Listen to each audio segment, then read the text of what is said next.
The Jets kick off their preseason tonight against the Eagles down in Philly. There's so many storylines going into this game. I had to get New York Post Jets reporter Brian Costello to join us for what I like to call a what to watch for tonight. Now, Brian, everyone is talking about Zach Wilson and the starting offense playing a series or two, depending on how they looked that first series. But what about this defense? They were ranked last in the NFL last season. So how much will the defensive starters play, and what do you need to see from them now that they're going up and playing against another team? Yeah, I think it'll be about the same brand in a series or two for them, depending on how long the series is and what happens. Maybe Robert Saleh decides to send them out there for a second series if the first series doesn't go well or if it's short. I think you'll see them for a good chunk of the first quarter. There's not a ton you can get out of the preseason because obviously they're not going to be doing a lot of exotic blitzes or anything like that. They're not going to show anything that Baltimore could get for week one. But I think you want to see Carl Lawson back out there after a year away. I think you want to see Sauce Gardner, how he looks in his first NFL preseason game. Some of the other younger players, Jermaine Johnson. So I think you're kind of looking for individuals, not so much how the entire defense performs in this game. Yeah, I'm not going to lie. I'm a former wide receiver, but my eyes are on Sauce Gardner tonight for sure. So let's get into this Mekhi Becton situation. Obviously, tackle Dwayne Brown signed with the team yesterday. Now, he's probably not going to play tonight, but is that tackle spot open for competition? Like, could someone have a strong night and possibly compete with Brown for that starter spot?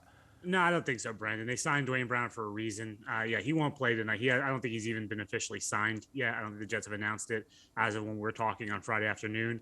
And he'll have to come in and have a ramp-up period. He hasn't been in training camp at all, so it'll take a little bit while before I think you see Dwayne Brown in game action. But the job is his. They went out and signed him for a reason. I think initially they were looking at him to be the backup for Fenton Becton. Then that changed Monday when Becton went down. And I think Dwayne Brown is obviously now going to be the starter, and they went out and signed him because they didn't trust what they had in the building. All right, let's move on and talk about my favorite part of the preseason. Let's talk about the bubble guys. I was a former bubble guy myself. So who are some of the bubble guys on the Jets team that need to have themselves a great night tonight? Yeah, I mean, look, Brendan, you know how it is. Everyone that's in the game after the first quarter tonight is basically a bubble guy, right? No one's really guaranteed jobs except for maybe Joe Flacco and a few other guys that are going to get in the game, rookies, draft picks. But the guys that I'm kind of focused on that are bubble guys is the 2020 draft class. That's Joe Douglas's first draft class.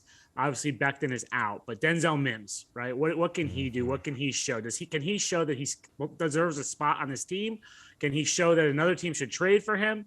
Jabari Zuniga, Ashton Davis, third-round picks. Can they prove they belong? Because I think they're on the bubble. LaMichael Pirine, fourth-round pick running back. They just drafted Breece Hall. They drafted Michael Carter last year. That running back room's getting crowded, Brandon. I don't know if Pirine can stick.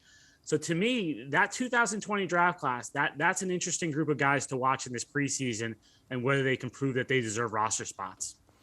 Brian, I know you got to head on 95 South to get to Philly, so thanks for taking the time and joining us. Thanks for having me, Brandon.